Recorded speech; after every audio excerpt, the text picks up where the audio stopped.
three of these characters share one thing that puts them ahead of everybody else. They can destroy weapons.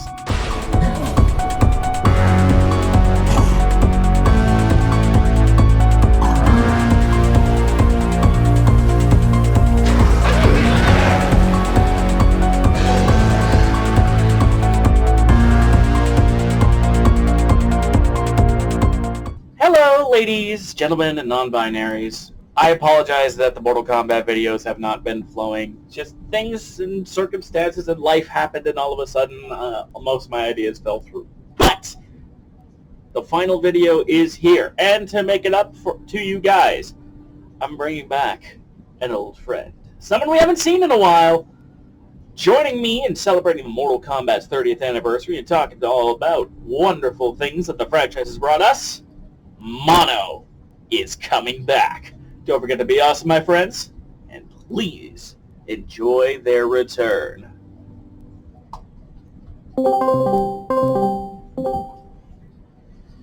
Well. It's been a long time coming. Welcome back, Milo. How you doing? Not Milo, Mono. Damn it! I'm doing good. I'm glad to be back. It's been way too long. Yeah, it really has been. And what better timing considering, it's the franchise that caused us to meet's 30th anniversary. Yeah. Wow, 30 years of blood, guts, gore, and controversy. What a crazy time. Which is going to lead me to the... Yeah. I was just going to say, I've been a fan for about 10 years now, so it's honestly kind of perfect to do this podcast with like a decade's worth of like memories to go by. Same here. I mean, I got started in Mortal Kombat 9, but we'll get to that once we get to the first question. But real quick, for those who are not familiar, who are you and what are you doing in my call? Well, my name is Mono, and I am your average Twitter user talking about fighting games, comics, and other weird stuff most of the time. And it's been a long time since I've been on this podcast, but I'm glad I was able to finally find the time to come back and be here again. Life has been pretty busy the past few years getting through this degree and all this stuff, but thankfully everything panned out perfectly for today. Yes, the stars and the moons and the realms aligned. Speaking of the realms, how did you get introduced into the Mortal Kombat series? Alright, so I'm going to give a time frame here because I think it'd be really funny. 2012, a year after Mortal Kombat 9 had released, I had found out that my dad had an Xbox 360, or he had an Xbox 360. I found a bunch of his games, and the game that I happened to draw my eyes to was a little game called Mortal Kombat vs. DC Universe. Oh no.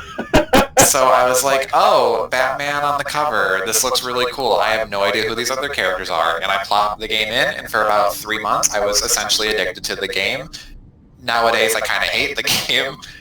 But it is, in fact, one of the worst games in the series that ultimately brought me into the franchise. And it was DC characters that led me to finding out who these characters are in the first place. So I can't exactly get too mad at guest characters when it's literally the reason I'm into this franchise in the first place. Honestly, yeah.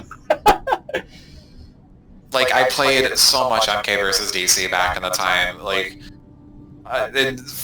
because of course I did, because I was 12 years old, I was like, oh man, I can play the Joker in a fighting game? Nice! It was mainly Batman, Joker, and Catwoman that pulled me into that game, but that was also where I got properly introduced to characters like Green Lantern and Shazam, so I was meeting a lot of new things that I'm still in love with now, 10 years later, so even though it wasn't a good game, two franchises I love had crossed over, so I'm glad it exists, even if I don't ultimately like it. That's totally fair. So, MK versus DC, huh? Yeah. Because at the time, I would not have been able to play MK9, because I know for a fact that my parents would not have allowed that. But so I will say, later that year, I did get Ultimate Mortal Kombat on the DS, which had UMK3 and puzzle combat. So wait, Ultimate Mortal Kombat on the DS? Yep, it was a little it was it was a very small DS game that had UMK3 and then puzzle combat. Oh. And that was where I got like truly introduced to Mortal Kombat because that had more characters for me to work with. And it was like more standard, like actual Mortal Kombat gameplay, I guess. Well, because it was a UMK3 port, right? So. Yeah, it was a pretty good UMK3 port too. And I don't remember it having any issues. And plus, well, puzzle combat exists. Which, my hot take is that I actually love puzzle combat and would like to see it come back. I know people are a bit more partial to, I believe it was called Motor Combat. And I get why. I tried it for myself and I think it's ridiculous, like in a fun way. But I also like puzzle games and I also like Mortal Kombat, so naturally fusing the two, I'm gonna love it. Yeah, and I mean, think about what other crazy mini games there's: puzzle combat, chess combat, motor combat, test your luck. God, I miss test your luck. Back when it was actually something that was worth doing and not some random crazy nonsense modifier crazy thing where it's like, oh, hey, fight this Sonya that has 10,000 health and is immune to everything but fire attacks. Good luck! I miss Test Your Luck in MK9 where like some of the modifiers would just straight up disable like your gameplay for the most part. Like if you lost your head, you can't do any attacks involving your head. So like Sindel can't scream, Reptile can't spit acid, or like even worse, if you lose your arms, that's like everything Jax does. Or even worse, which is getting to how I got introduced into the series, if you had armless combat with Kratos, you literally had 4 usable moves in his whole arsenal. Like, because he didn't even sweep with his feet, he swept with his blades, which were lost because he lost his arms. So he had standing 3, standing 4, crouching 4, crouching 3, crouching 4, and jump kicks, and that was it. And I guess forward 4, but like kneeing someone to death repeatedly does not pan out. I can't imagine that's fun. I can't. So, whereas, and he didn't. Well, yeah, he also had the mobility of the Hermes dash, but like he couldn't actually hit with it because he would shoulder check you with them. So it was kind of this funny thing where you'd blitz into the opponent and not damage them. So it was just a free sweep, and it was hilarious. Or just like a speed dash attack without the arms. Yep. Or Cabal.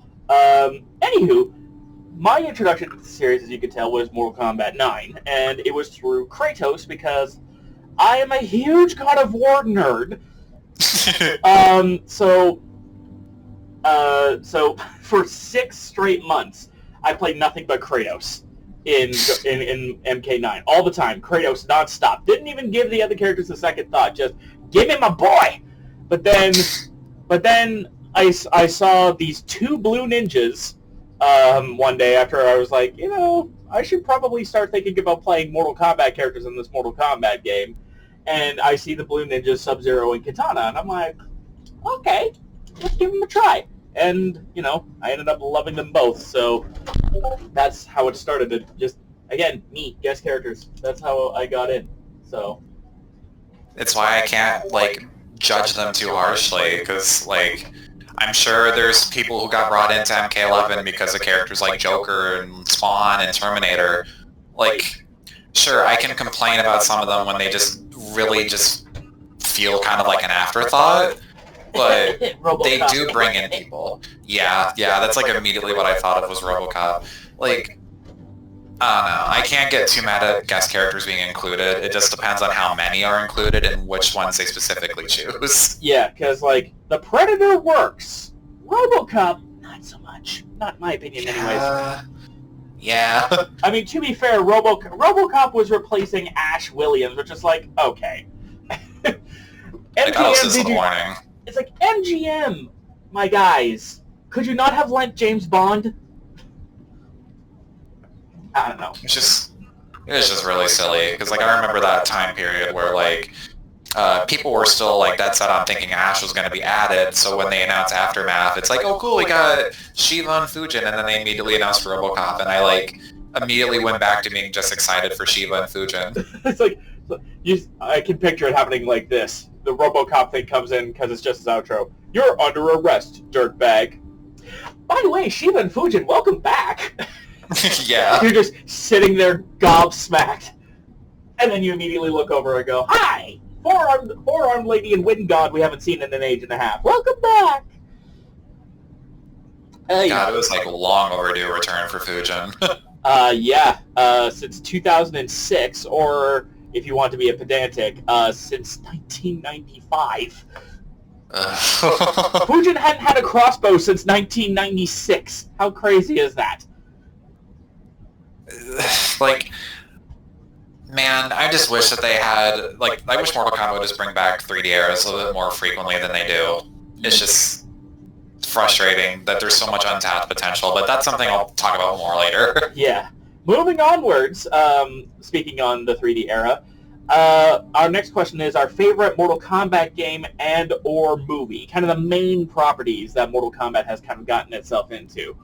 For me, my favorite game, I think overall, it's a tie between Mortal Kombat 9 and Mortal Kombat X for pretty much the reasons that you would expect. They were my first Mortal Kombat games, little bit of nostalgia, and I mean, name me another Mortal Kombat game right now that has Takeda, another one that has Ferritor, another one that has the goddamn Predator, another one that has probably my favorite gameplay for a Shokan, because Goro is just bonkers. Even though I love playing as Shiva, Goro's punch walk is just like, it's the happy button. Back forward 4, happy button, let's go. Every single DLC character in MKX were just bonkers to some degree. Fucking like, Tremor! Tanya was banned for like a short amount of time in like competitive scenes after she was released. She was that like overtuned when she came out. Because her teleport was invincible, and I remember she also had a glitch after Tremor came out, where her throw would do like X-ray damage if you were dusted, which is like, oh no, well that's Pyromancer's viability shot through the roof. Yeah, it was just wild. But yeah, I'm used to fighting games making DLC characters powerful, but like Tanya was like a huge example of that going overboard. Yeah, and I mean, another one that I think one of my favorite things is that Mortal Kombat X also introduced the concept of the multi-character DLC slot, because, I mean, they did it twice, technically, in Combat Pack 2, but the most famous example is Triborg. Yeah. Right? Because Triborg is literally all of the cyber ninjas in one slot. Brilliant! Very brilliant. Like, and you kind of see that in like later NetherRealm games too, or at least like Injustice 2, considering they upped it by being like, so we had 3 characters in one slot. Let's do one better. 4 characters in one slot. It's just the creativity that comes with that. I don't think NetherRealm gets enough credit for their inclusions of Triborg and the Ninja Turtles. Oh, absolutely. Like, I will say, story-wise, NetherRealm has weak knees, but when it comes to like actual moveset concepts, they very rarely miss if they try something new. Mm-hmm. Right? Like, even in Mortal Kombat 11, Geras, who I feel was a little bit underutilized for the potential that he had, time bullshit is new. I just wish that the ability to manipulate the clock was legal in tournament. That would be fun, but... Yeah, I get why, though. I get why that wasn't a thing, because that would definitely... Like, it would be pretty unfun to watch, like, 2 pro players, and one of them is playing Geras, and they just add, like, 40 seconds to the clock and time it out. Or cut the time down to force a timeout situation. Yeah. I do think that's really funny that he can do that in the game, though. I just wish that, like, it wasn't confined only to it against CPUs. Yeah. For the most part. Oh, well, it is what it is. But yeah, if I had to pick one, it would probably be Mortal Kombat X because it had a bigger overall impact, I would argue, because, I mean, that's how the channel started. The channel literally started because I had bought the Combat Pack, and I knew friends that didn't buy the combat pack, but I wanted to show them what Jason Voorhees could do when he came out, because back then you would get the characters a week early if you had the combat pack. So, it's like, I'll do this, and I'll set it to music. I saw that Share Factory was a thing, and bada boom, the channel is here. Hello! Now, what is your favorite Mortal Kombat game and or movie? I'll do both. I'll start with game, though. Have to agree that it is Mortal Kombat X for me, but I also want to shout out that Ultimate Mortal Kombat 3 would be a runner-up, just because I love how goofy the game is, and I like that out of all the arcade-era MK games, that's the one that feels like the best to play. And there's something about the digitized sprites that just kind of feel timeless, even though it's it's definitely aged. You can tell this is extremely 90s, but it's aged in the best way. Yeah. But for MKX in particular, it's the game that brought me more into these characters and the story and the setting. Whereas MK9, it was more oh yeah, all these characters the cool Sub-Zero's the ice guy, but in MKX it's more it's me discovering more about these characters and being okay, so there is a bit of a deeper lore here. Not all of it is written perfectly, but it's there's a lot that's really good here. It's really intriguing. I feel like MK9 was definitely the start of them putting an even heavier emphasis on story, but I feel MKX is where I really started getting brought in, because that's when they started experimenting with stuff. They brought in a bunch of new characters. They brought in a bunch of, not a bunch, but you know what I mean. They brought in 3D era characters. They also brought in a character that was only in one super shitty action-adventure game from the PlayStation era. And I'm glad for it. I remember Combat Pack 1 getting revealed when I was still in, this was back when I was a freshman in high school, and I was holy crap, they actually brought Tanya and Tremor back, and they have Jason and the Predator. That was an exciting 4 months. As someone who didn't own the game at the time, I was excited to watch all the gameplay stuff on YouTube. Yeah, funny story about that. 2 days before my birthday, which was 2 days before my birthday, which was 9 days after the Jason Voorhees reveal trailer, which was on a Friday the 13th, which was hilarious. Well done, guys. I was eating lunch, because I was also in high school, but I was in my graduating year. And I'm sitting by the loading dock eating lunch on my own, as I do, except with a couple of other people. And then I'm losing my shit, because on the laptop, I'm I'm hooked. I want to see who this is. So I'm Jason, yeah, we know you. Tanya, is that you? Nice to see you again. And then Big Rock, I'm shut up. Is that Tremor? And then I heard the clicking, and I literally shrieked. It was hilarious, but I'm still one of my favorite DLC reveal trailers of all time, and it's so simple. Just ominous shadows coming from the darkness. It was a great time to be a fan, I think. Mortal Kombat X was just it took a lot of bold decisions with what to do with the game's story direction and the characters, but I think it was a really good decision. Aging up these characters and seeing how they are, getting to meet Scorpion and Sub-Zero more as actual people. We got to meet Hanzo Hasashi. Yeah. We actually got that explored, and that gave Scorpion more of a character to me, and that made me like him more, because I didn't just see him as a super cool, edgy, revenge-driven ninja. There was more to him then. I don't know, it's hard for me to be negative on MKX, and I admit that I have a bias towards that game, but man, I love it. NetherRealm put out a great game in 2015, and I will continue playing it. I mean, yeah, why wouldn't you? It's the game I revisit the most out of all the MK games that I at least own. Yeah, for sure. My only gripe with Mortal Kombat X is that gameplay-wise, I find it is too aggressive for me. If they had slowed it down to MK9's pace, it probably would have been okay. If they introduced a couple of strong zoners to be hey, you cannot run in and do 50-50 mix-ups on my sorry ass anymore. Back up! Yeah. I never even, I don't even use the run meter that often in gameplay anyway, because Mortal Kombat X is definitely the most technical I think Mortal Kombat has gotten with its gameplay, where there's people who don't use the run meter, and then there's people who use the run meter and they're extremely good at applying pressure and just essentially throwing you in a blender if you don't block right. Yeah. Oh, jeez. It's painful. But back to Mortal Kombat. What's your favorite movie of the franchise?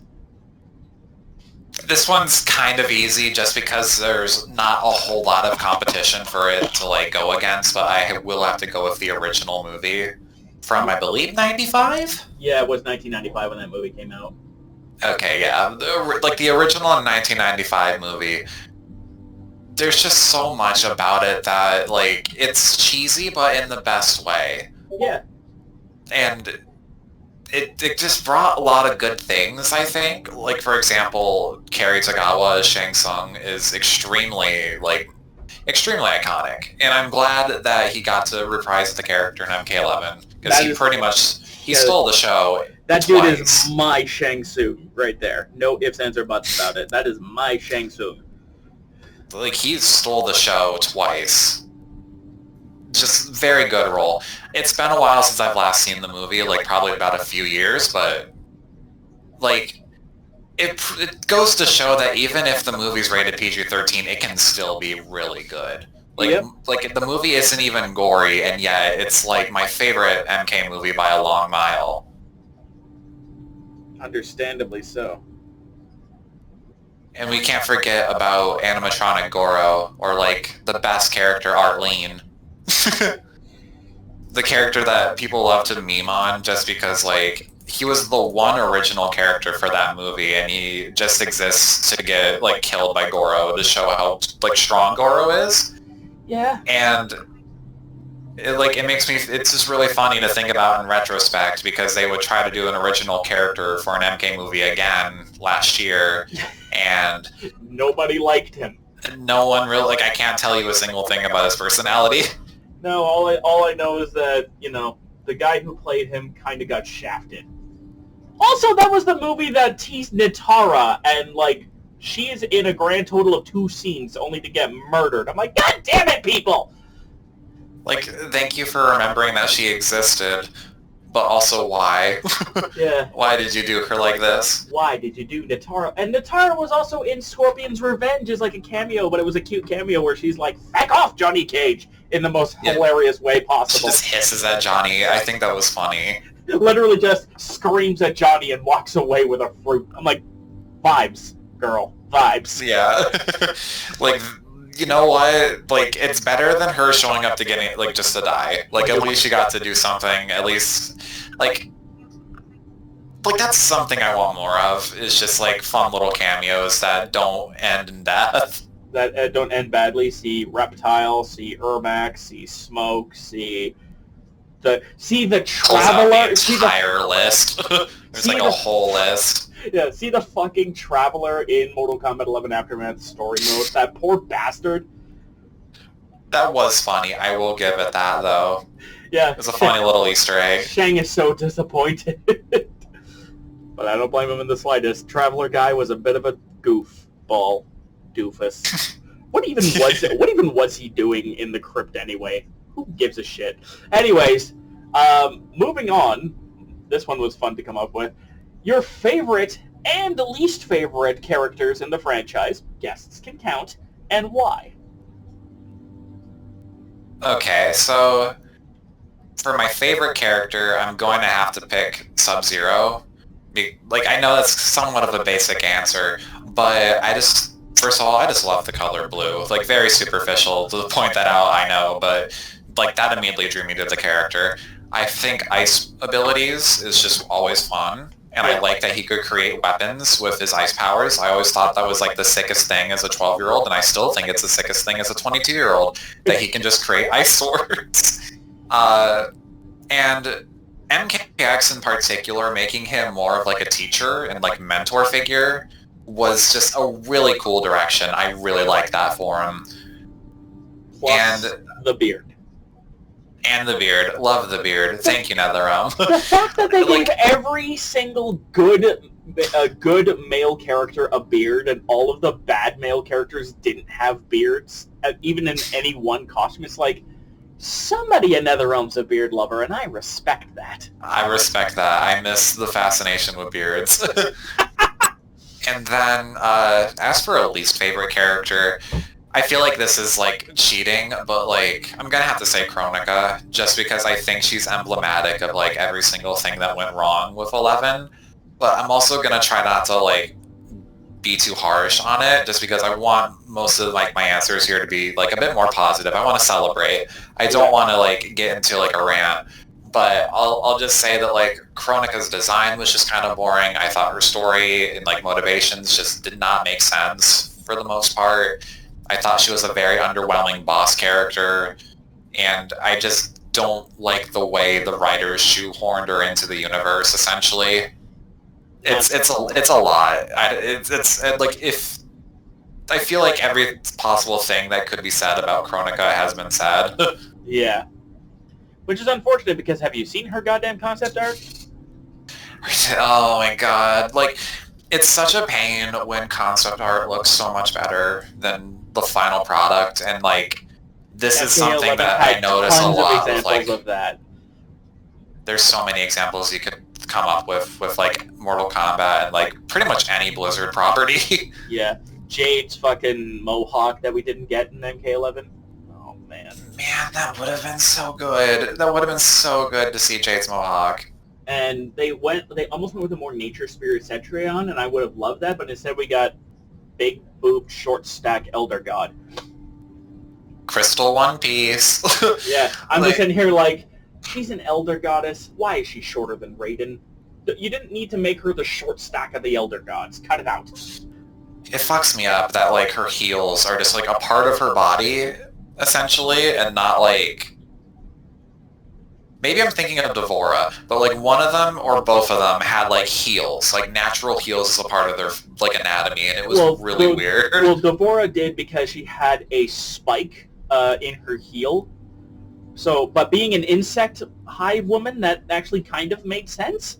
Yeah. What's Cetrion's excuse? She just likes heels, I guess. I don't fucking know.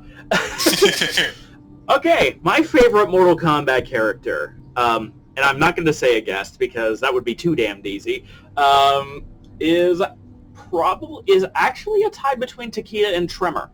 Well, first off, Takeda is the best of the Combat Kids. No shot are any of the others even close. Sorry, Kunjin, but you have to be content with the silver medal. But Takeda, I think, is the perfect Mortal Kombat newcomer for various reasons. One, he's got a wide variety of powers. Two, he's got fantastic weapons. The dude has blade whips and lightsabers. How can you lose? His design is great. His personality is funny as hell. And I'm just sitting, and I'm just like, they really did make Takeda's Kenshi's son a little wisecracking smartass, and I love that.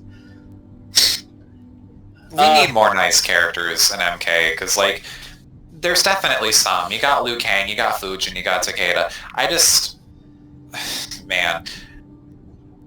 NetherRealm kind of knocked it out of the park, and then it just baffles me that Takeda didn't come back for, like, the next game, when I believe he was probably the most well-received newcomer. And people kept asking for him, and he didn't show. And then for DLC characters, what did we end up with? Like, and I mean in the Mortal Kombat universe. I mean, we ended up with Fujin and Shiva, which was good enough for me. Shang Tsung, which was good. Nightwolf, which was great. Twindell, which was a goddamn travesty. We're gonna get to her in a minute. Then who did we have in Combat Pack 2? Rain and Melina. So yeah. So. Unfortunately, and rumor has it that Takeda was going to be one of the last DLC characters to make the roster a full 42 before they just shut down production of Mortal Kombat 11, but... Because, like, I remember hearing rumors about, like, Takeda and Smoke and Serena all being, like, part of the last few DLC, and then that just never happened. Yeah. Which is a shame, but if that rumor is true, then they'll probably be, like, first billing for the next game whenever that happens. I sure fucking hope so. What else is there? Oh yeah. Speaking of Twindell.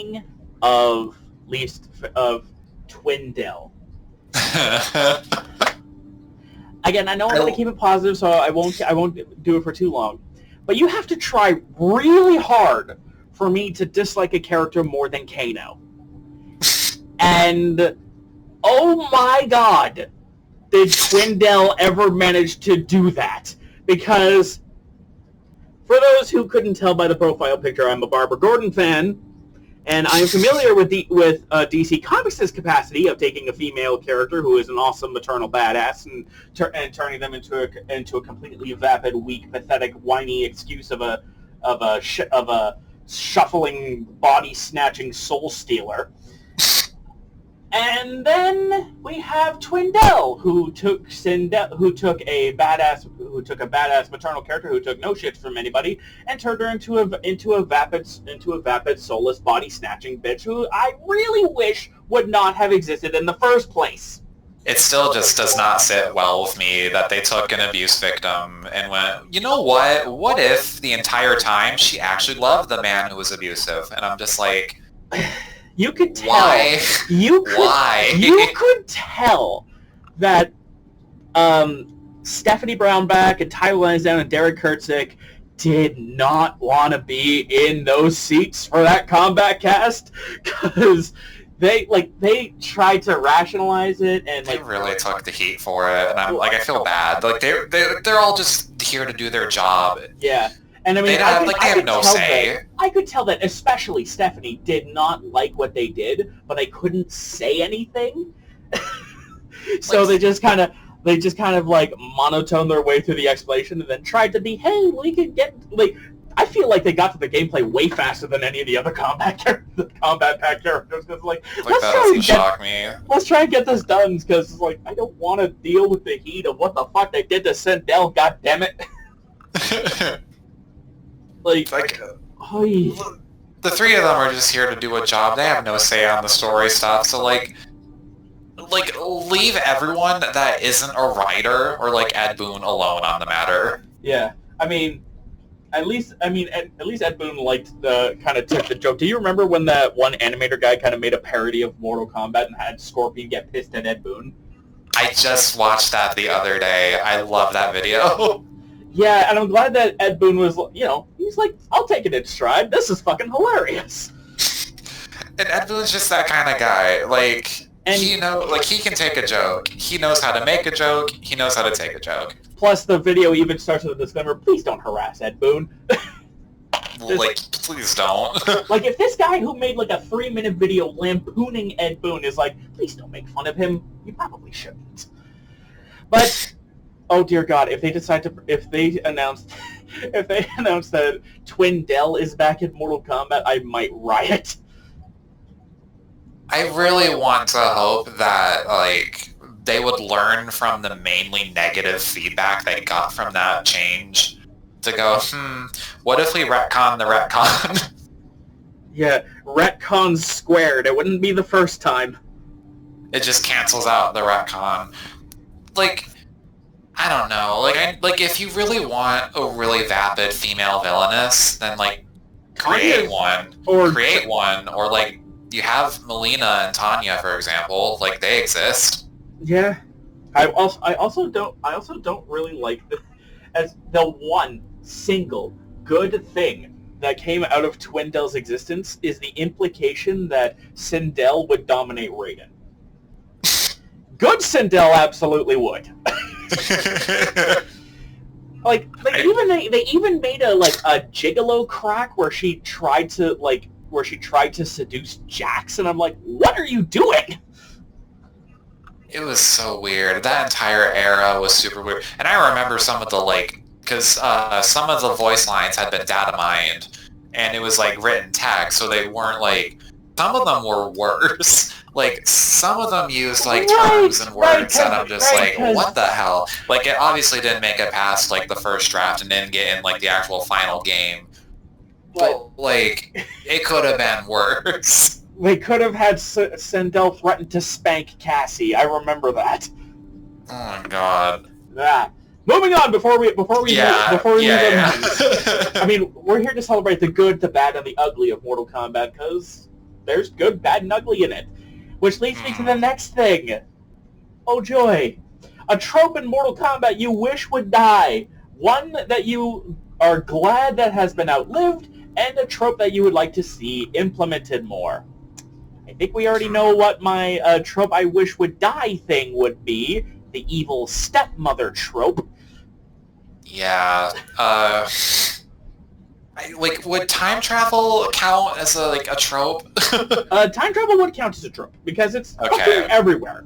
One thing I'm really glad has been outlived for the most part is the ridiculously quote-unquote sexy outfits. Yeah. Like, I get it. Eye candy is fun, but, like, they had good eye candy in in the 3D era of Mortal Kombat, and then they somehow ratcheted it up to the point that cosplayers have to modify the costumes in order for them to be even physically wearable. To fit in it? Yeah. Because, like, most women don't have those proportions. Like, I'll agree with you on that as, like, one that I'm glad that's been outlived, just because it's just, like, I don't know, it just feels reductive when you have, like, all the female characters, and I'm going to use MK9 as an example, because I think that's where it was at its worst. Yeah. Which, like, I love MK9, but, oh my god, like, you can't try to celebrate how, like, powerful and cool these women are when they all pretty much dress the same and are all presented in, like, a very similar way. Like, I'm sorry, Shiva would not, like, moan and, like, rub her body after winning. That is not something Shiva would do. No. Jade would not pole dance after winning. I mean, I'm glad... Like, Katana would not do, like, a little sexy fan dance and wink at the camera. Like, these are, like, badass warrior women. I love, though, that they flipped the pole dancing thing on its head in Mortal Kombat 11. I do love when Jade uses her staff to, like, lean against it all sassy. It's so cool. Yeah. I love that. I also don't... And also, they actually bothered to do, like, sexy smart. Like, when she walks away and she, like, has the staff, like, you know, above her rump, and she's like, don't stare too long. Like, that's actually sexy. It's like, I like it's toned down in a way that, like, I don't know. I think it's good. I like that they made changes for the better, and it's like that people act like it doesn't exist anymore, and it's like, have you seen their faces? Have you seen, like, most MK characters are attractive. It's like, there's something for everyone here.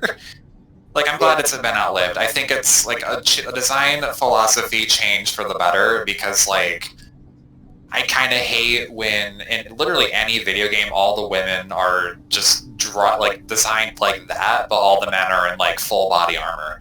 Yeah. Like, either let the women be more armored like the men, or let the men show more skin like the women. Have some sort of equality here. Jax, and to Mortal Kombat 9's credit, I mean, most of the guys that immediately come to my mind are shirtless. Jax, Quan Chi, Liu Kang, Kung Lao is wearing a kind of a vest, so there's a little bit there. Plus, I mean, Mortal Kombat 11 gave us shirtless Baraka, so yeah. I still think it's funny that one of his skins in that game is literally called Tarkatan Beefcake. Not a phrase that I thought I'd ever see Baraka get referred to as. Worth it, though. And then a trope that I would like to see implemented more is, a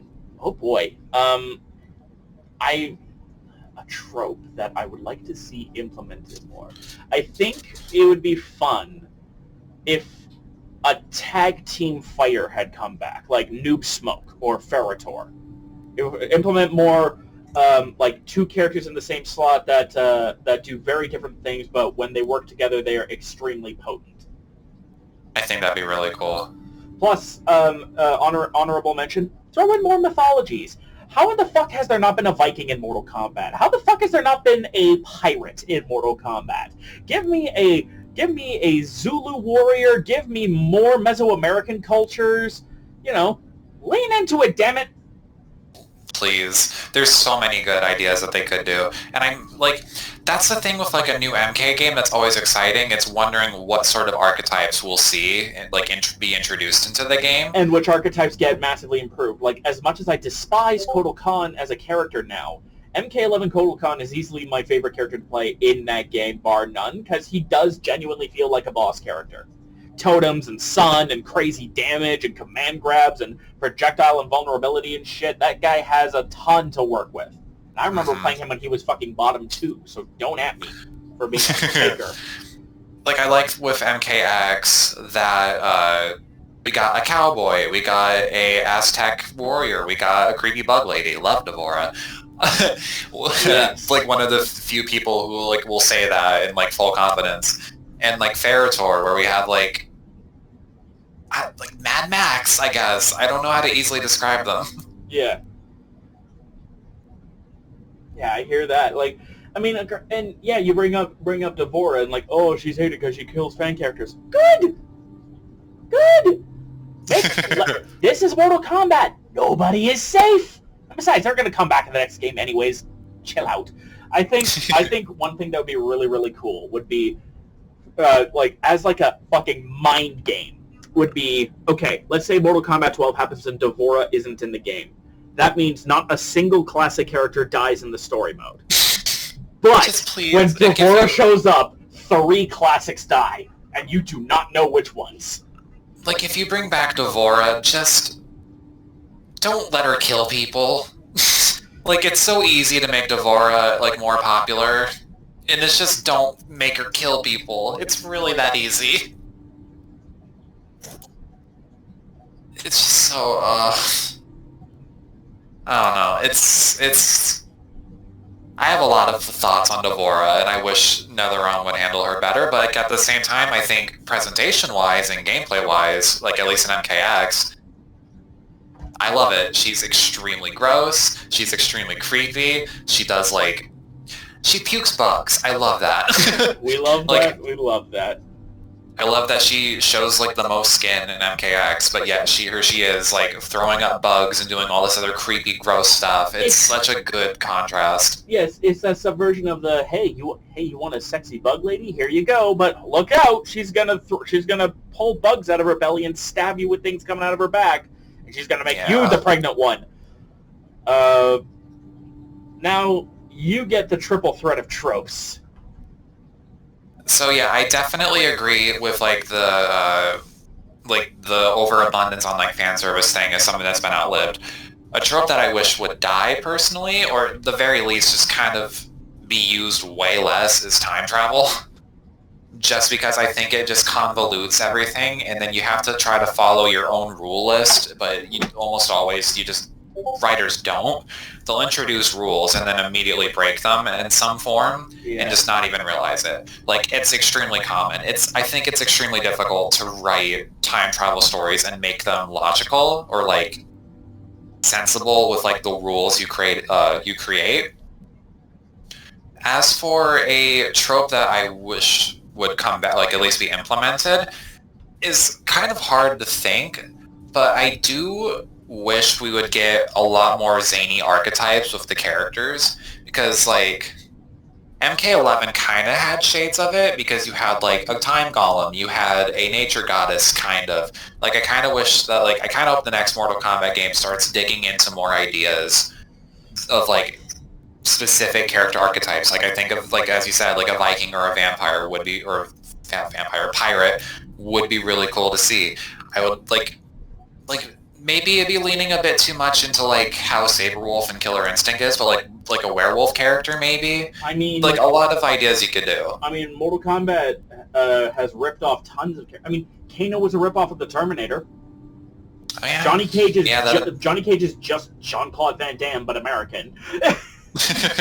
So ripping things off is not new territory for Mortal Kombat. Plus, one thing I think would be cool is that, speaking of those tropes, is expand upon them more. I mean, Nitara, let her go crazy with the blood sucking and the shapeshifter, because if you give her the powers of Dracula, you have a massive variety of moves, because Dracula canonically can hypnotize people. He can turn into a wolf, a cloud of mist, or a giant bat.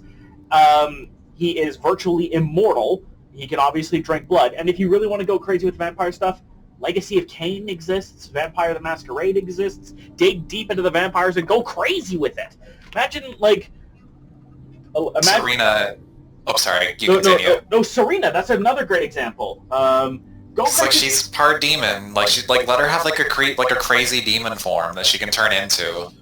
And I think what would be really cool is that I learned in Mortal Kombat Armageddon competitively, Serena is top 1. She is the single best character in the game, like ban-worthy almost. Because of like her knife throw, right? Yep, her knife throw is the most abusable projectile in the game, and grants her a full screen throw because she'll throw the knife will hit, and if you press throw at the right time, she'll do a throw, and the throw will connect because of the knife, and will do the throw animation. So a free throw. It's like a weird glitch. It is one of dozens of weird glitches where like even fighting a person with their back to the screen in a different costume changes the combos you have to do against them.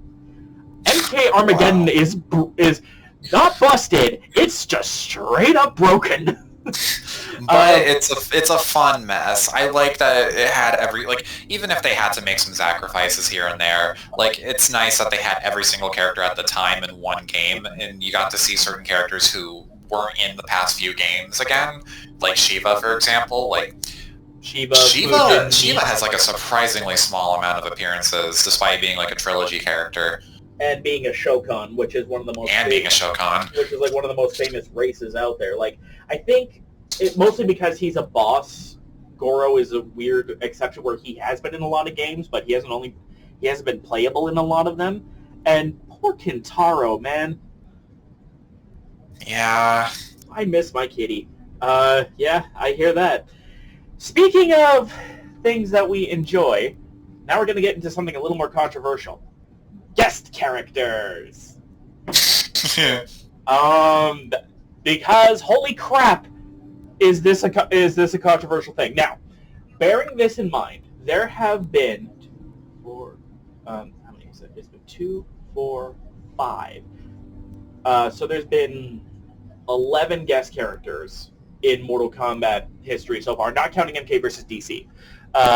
There's been Kratos, Freddy Krueger, Jason, Predator, Alien, and Leatherface, who Leatherface is bonkers, and I love him.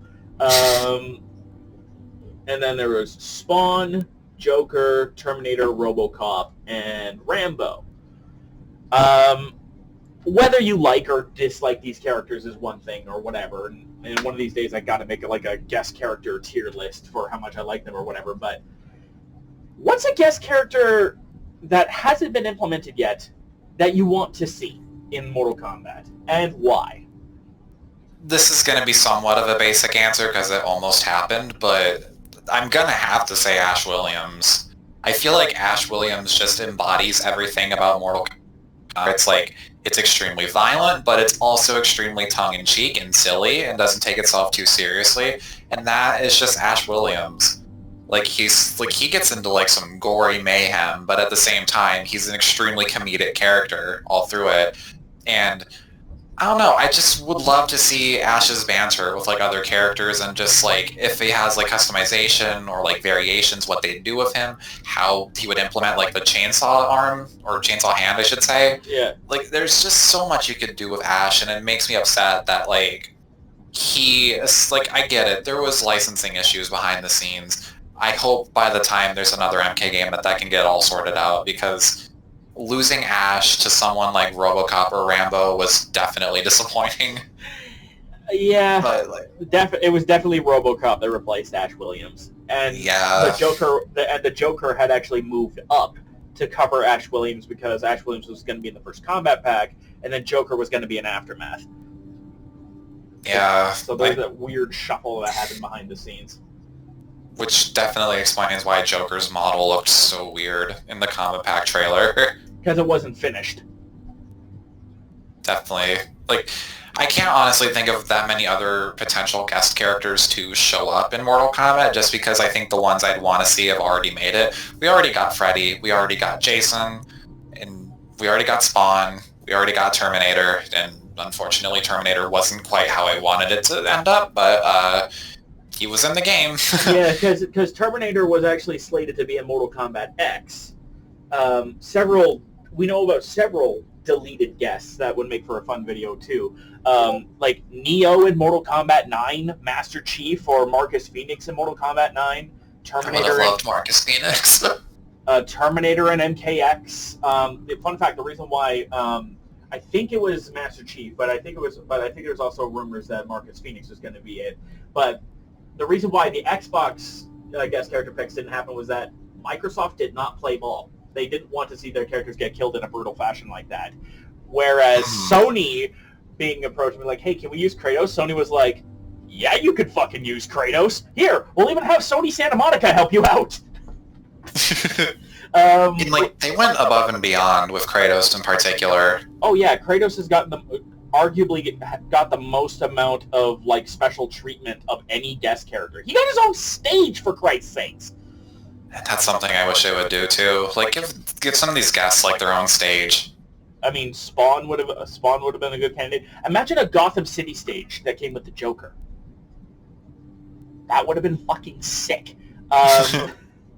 Anywho, for my guest character, I've thought about guest characters a lot because, again, they've gone into this, and I've done a whole video, one of my most successful videos, about predicting what characters would have come into Combat Pack 3 for Mortal Kombat 11, which, unfortunately, Combat Pack 3 never happened, but, like, I went realistic with, like, Deathstroke and Doomguy, which Doomguy I would love to see in Mortal Kombat. Hello? Hello? Chainsaw, giant guns, especially the Doomguy and Doom Eternal. Oh my god. And the thing is that id Software wanted Doomguy to be in Mortal Kombat, but it just didn't happen. And like, you had an opportunity here, people! Why are you video game people afraid of using video game characters in your own guest character things? Ah! Let's hope in the future that can get all settled. Yeah, and I think it'd be cool to revisit guest characters. Like, getting Data Boy-style Kratos and an updated Freddy with more crazy tech shit that was going on would have been super cool. And also not basing him off the shitty reboot version would be a great start. Yep. However, I have thought long and hard about what guest character I would like. And this is going to be an honorable mention. For a really long time, I actually really wanted Alex Mercer from Prototype to show up. And he was like my number one pick for a long time because the variations are perfect. He's bloody, he's gory, he's nasty, and superpowers are dope. However, there is a new contender for top guest character, and she is fucking sick, and I hope they do this for Mortal Kombat 12. Even if it's dipping into the same franchise, but come on, it's whatever. Have you seen Prey? I have not seen Prey, but I absolutely agree with what you're about to say. Yes. Naru from Prey would be fucking sick. First off, no spoilers here, but first off, she manages to beat the Predator by outwitting him, which is incredible. And this Predator's fucking jacked in the tech and strength department. She is fast on her feet. She creates her own weapon, and we've seen her get into a fight, like a straight up fight that lasts a while, and it is, while not lethal, she is savage. She's crazy, and I love it. In the best way. Plus, a tomahawk on a rope? Yes, please. That's not spoilers because that's in the trailer, but it's like, Naru, if there was ever a human character from the Predator franchise I want to see in here, and she's now my top one, I want Naru. And very, very, very close second would be some kind of video game guest character like Alex Mercer or Doomguy. Anybody from those super violent franchises would be fun. Yeah. But and I just thought of like another thing. So I know it won't happen just because Capcom is like not too into the idea of like lending over Street Fighter characters to MK. Just having someone like M. Bison or Akuma or Juri in Mortal Kombat and like reimagining those characters for like MK's design philosophy and like their gameplay styles. Oh, that'd be so good. I would love to see like. And here's the thing, I'm gonna, like, some of my friends are gonna hear this and be like, well, Mono, you complain about Akuma and Tekken 7. Just hear me out. Just, like, imagine a Street Fighter character, like a Street Fighter villain, in Mortal Kombat. Like, imagine M. Bison being able to, like, actually do some gruesome things. Yeah. Or Jury being able to do some, like, truly gruesome things. Like, it would just be perfect.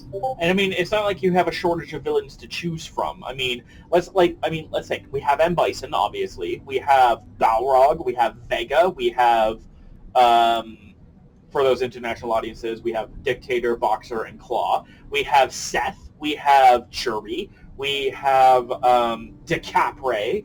We have Necalli. You know, Gil, Urian. Like, Gil and Urian are almost like Gil and Urian feel like Taven and Dagon done right. Exactly. Like, a Street Fighter game, a Street Fighter Mortal Kombat game would be a wonderful thing. And if Capcom ends up making, and I mean, even if they have to T for teen it like in Mortal Kombat versus DC Universe, I think for the most part, I would take it. I would be fine. I don't care. Like, if getting rid of the gore for like a cool crossover is, I'd take it. Like, hot take, but I would absolutely be fine with that. Yeah, and I mean, like, it's not like the characters can't be brutal without the blood. I mean, one of Jury's Ultras in Ultra Street Fighter 4 has her break your back with her foot. Yeah. So it's like you can be brutal without the excessive gore. So, and even a little bit of blood here or there wouldn't go amiss, you know? Plus imagine the X-ray effect you would get if you land a Shinsho on Scorpion with Ryu. Wow. That would be a great way to be like, Shinsho Ryuken! And then that's how it finishes, with a bone-breaking attack. But that's neither here nor there. Speaking of other fighting games, what is something from another fighting game franchise you would like to see implemented in Mortal Kombat? And thankfully they've kind of been doing this, where like they took the rage system from Tekken 7 and used it for their Fatal Blow system, which is pretty cool. But I'm actually going to kind of dip into another franchise that NetherRealm has done, because I love and hate that interactions are a thing in Mortal Kombat again. Because on the one hand, I love interactions just in general. Give me that, please. But why are Kotal Kahn and Shao Kahn running up walls? Why are they not pulling chunks out of the wall and throwing them at people? Why is it that Raiden only ever really felt like a god in a DC crossover when he was allowed to throw a car at somebody? So, like, so how Injustice has, like, character archetypes when it comes to using, like, the interactions? Is that what you're talking about? Absolutely. Give me, like, even expand upon it, because you could do 3 or 4 different ways to interact. Like, you could have gadgets, you could just be acrobatic, you could set up traps, or you could just be a big hulking guy and be like, oh, there's a car over here? Yeet! There you go. Just reminds me of how, so in Injustice 1, I main Zatanna, and I think she's, like, either one of, like, a couple or maybe the only character who doesn't ever physically, like, attack the opponent using any interactions. I think she uses it, like, purely to move. Well, she's an acrobat character, so she would use them predominantly to move outside of, like, any dive kicks or any random small things she could throw, like the light fixtures inside of Luthor's lab. But, yeah, like, Flash, Killer Frost, Zatanna, they fit into this weird third acrobat class that never made it back in because everybody got the ability to make things explode if they couldn't throw stuff. Yeah. That and, like, I can't think of that many characters in the second game that would, like, suit the acrobat. Well, maybe, like, Black Canary specifically. Well, I don't know. I guess to get back to the main point, it would be neat to see that sort of archetype, like, class role come back, because that would give the characters a bit more uniqueness to them. Exactly. And I mean, they were going to do this in MKX, but I'm on the fence about whether they should do it again. Stage transitions would be fun. Yeah. Because they had them all the way back in MK3, so it's like, on the one hand, it makes sense, but on the other hand, how cinematic do you go? Like, even if it's similar to, like, Tekken 7, where it's, like, just a character getting broken through the floor, like, off a ledge, like, I would be fine with that. Oh, absolutely. And that would be fantastic. So what about you? What's fighting game, mechanic, trope, system, whatever, would you like to see implemented in Mortal Kombat? So I have 2 in particular. The first one is that I want Mortal Kombat to experiment with its style more often. Because I think the past couple games have all tried to go for like hyper realism, or at least as hyper realistic as you possibly can at like that point in time. Meanwhile, I'm gonna use Street Fighter 6 and Guilty Gear Strive as examples where they have very specific aesthetics and vibes in mind with those games. And I think it'd be cool if MK12, for example, experimented a bit more with like how to present the game. It's kind of hard for me to like describe it. Allow the artists more creative freedom to go beyond just simple menu, hyper-realistic graphics. I mean, yeah, great for you to use Street Fighter 6 as an example, because while that game has gorgeous graphics, I would hardly call it hyper-realistic.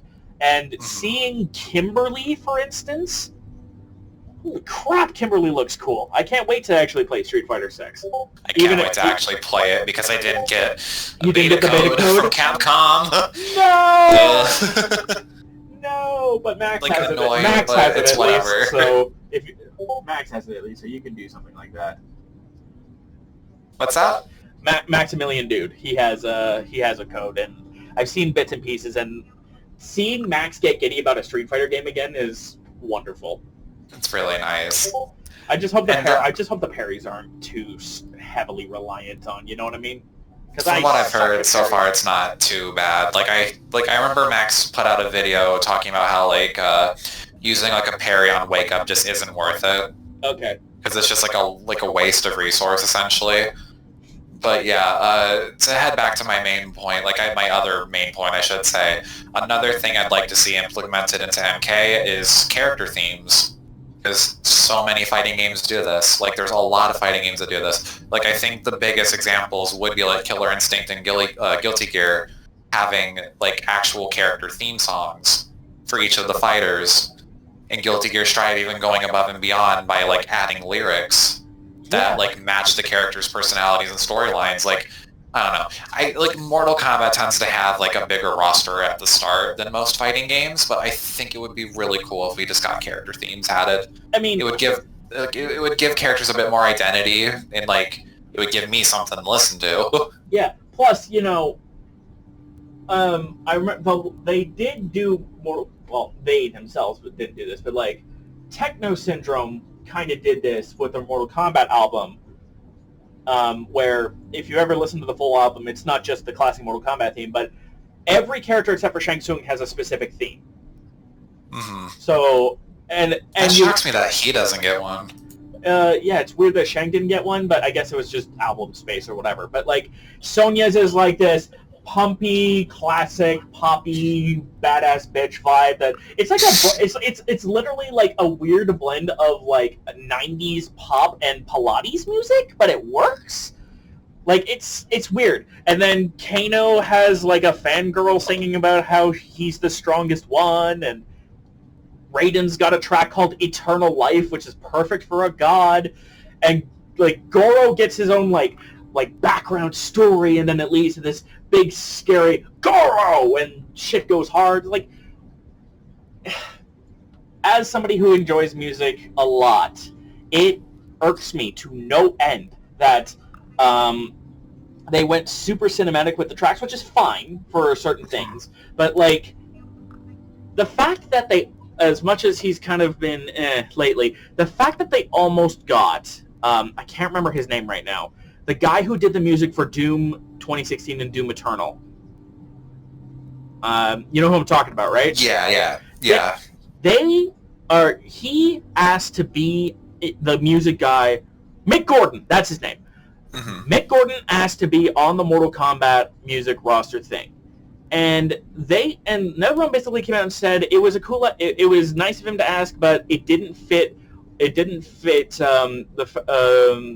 the way they worded it is it didn't fit our musical style, and they kind of implied that their music was better, I feel which is hilarious because it's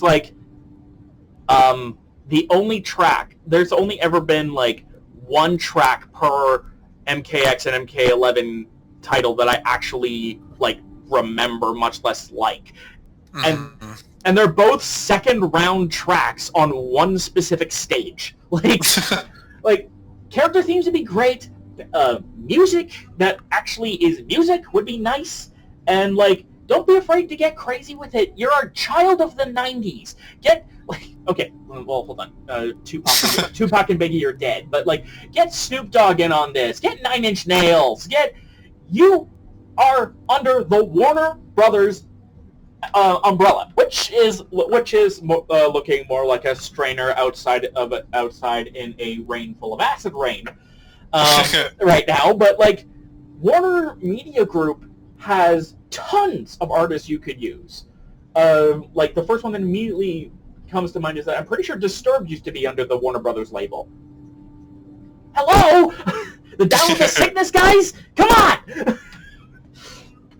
Sorry for the rant, but audio. No, I totally get it. Like, it's kind of a wasted opportunity to not try to like put more effort into the music. But yeah, that's pretty much all I can really think of is, like, I want Mortal Kombat to not copy too much from other fighting games, but I also want them to see, like, what's really sticking with the fans of other fighters in, like, oh, we have, like, this extremely specific style that people get drawn to, or we have, like, character themes that people love to, like, for example, like, Guilty Gear fans singing certain songs at tournaments. It's like Mortal Kombat could do that if they really wanted to. Yeah. If they really wanted to, which it's like they don't. This is part of the main gripes where it's like, let the game simmer, goddammit. Yeah. I mean, one of my favorite games of all time, Horizon Zero Dawn, took 7 years to develop. Wow, really? Yeah, it was in development since 2010 on the PlayStation 3, and then they moved it up to the PS4 a few years into development, and yeah. Anywho, let's wrap this up, shall we? With number 7, which, I mean, we did kind of go off the deep end with what we want from other fighting games, but something specific that you want to see lore-wise, gameplay-wise, character-wise, trope-wise, whatever, that you want to see in future Mortal Kombat games going forward. Because Mortal Kombat's been around for 30 years, and you don't last that long without doing a whole lot of stuff right. And even the things that they do wrong, at least until recently, they haven't done terribly wrong, at least to my understanding. So, going forward, what's one thing that you would like to see from Mortal Kombat, whether that's an improvement or something totally new, or, I don't know, throw something crazy into the dark. Like, I don't know, Mortal Kombat crosses over with Ben-Hur. I don't know. Go nuts. Something I'd like to see more of is a willingness to do something new. To not rely too heavily on nostalgia and what, like, I think a big issue of MK9 and MK11, like, okay, with MK9, I excuse it a bit more just because it was the first mainline MK game in a while, and it was restarting everything from the beginning. But just less of a nostalgia reliance is really something that could go a long way. Like, you can bring back characters, like, don't get me wrong, I'm not saying, like, oh, ditch all the old characters, but, like, be more willing to introduce new characters, be more willing to bring back characters from the 3D and NRS eras. Just don't recycle the cast each game, because when you have every character from, like, MK1 and 2 in every single game, it's gonna start getting stale, unless you really start changing up how these characters are. Or, like, really shaking up how the rest of the roster plays out. And can't really think much else. Like, I don't want to get too negative about MK11, but, like, in future MK games going forward, better writing, just more general care for, like, the story you've established since the 90s, and also just, like, maybe get rid of some of the mechanics MK11 had. Like, I'm not a fan of, like, crushing blows or fatal blows or flawless block or, like, just the very slow, less combo-oriented gameplay in general. I miss when, like, Mortal Kombat had crazy combos. Bring that back. Yeah.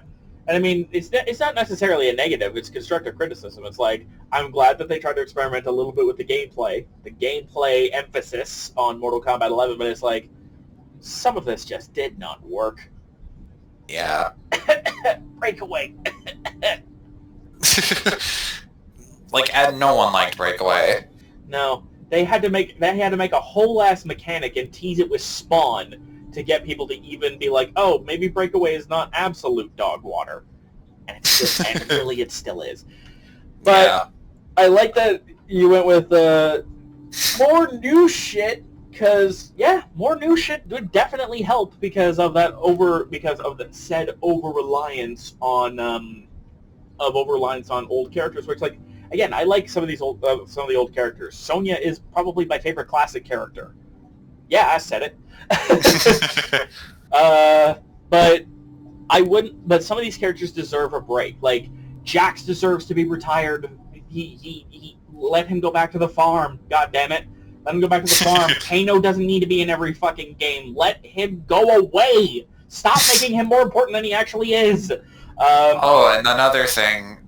Mortal Kombat is a franchise about, like, mystical fantasy and martial arts. Cut the sci-fi shit. Cut the military shit out. Like, at least tone it down. I'm sorry. Like, I love MKX. But, like, MKX and MK11 put so much of a heavier emphasis on, like, the special forces and the military shit. And it's like, enough. Why do so many characters in MK11 have guns? Enough. Or, if you're going to do the whole gun thing, make him crazy. The reason why Takeda was the best Special Forces member was because he had fucking lightsabers and blade whips. You know? Yeah. You know? If you're gonna keep the guns, make them crazy. Give Cassie a fucking ray gun.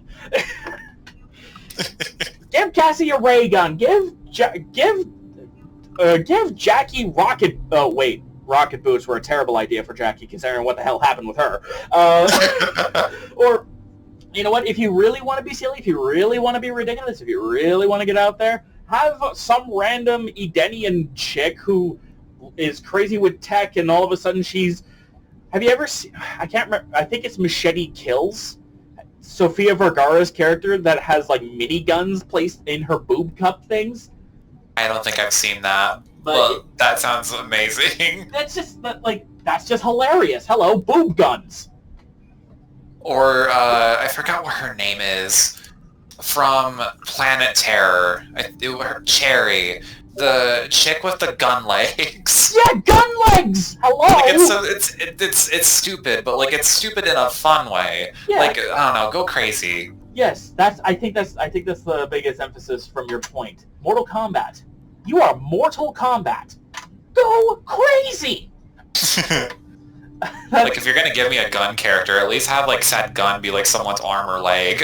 or, you know, with Aaron Black with the magic bullets, which I can't believe they got rid of the fucking Keldrops and magic sand grenades. Ah!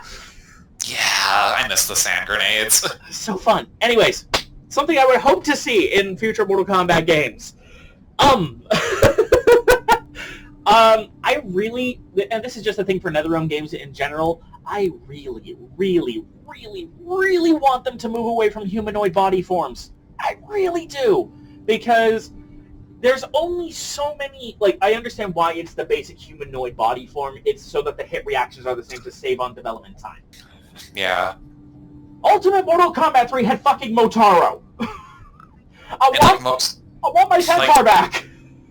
Like, granted, Motaro couldn't be grabbed, or, like, projectiles just... Like, he reflected projectiles for whatever reason, but I guess that was just their way of making him, like, a difficult boss. Yeah, like that's exactly the thing that I'm talking about. Like, again, with the going crazy thing, go crazy with the gameplay, allow alternate, like, body forms. Give us a Centaur, give us a Gorgon, give us characters whose heights actually play an advantage. Like, two ideas I had were, one guy was an elephant man from our world, like an elephant, a big hulking elephant man that couldn't crouch under high attacks or jump, but he had armor and a shitload of health.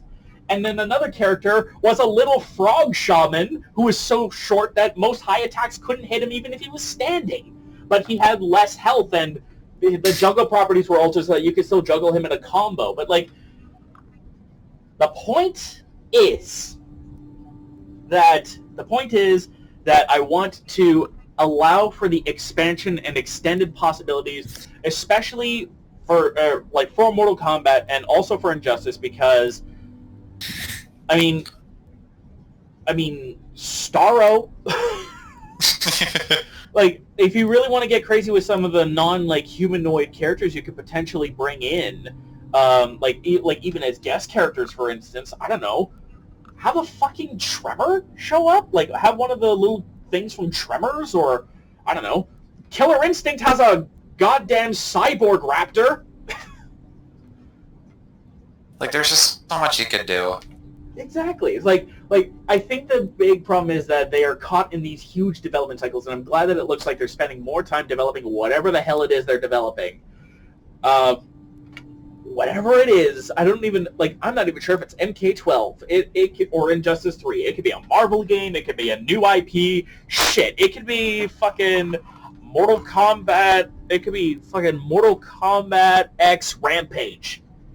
Maybe NetherRealm got access to a lot of their old Midway properties, and we're going to see a fucking PsyOps reboot. I don't know.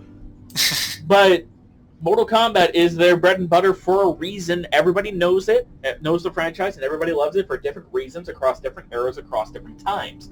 So 30 years of Mortal Kombat is impressive and incredible. Mm-hmm. There aren't very many video game franchises I can think of that have lasted that long or are going to last that long. Like, especially ones that have the tone and brutality of Mortal Kombat. Like, what are, like, some other games that have lasted this long as franchises? Most of them are, like, family-friendly platformers, like Mario and Spyro and Crash and Sonic.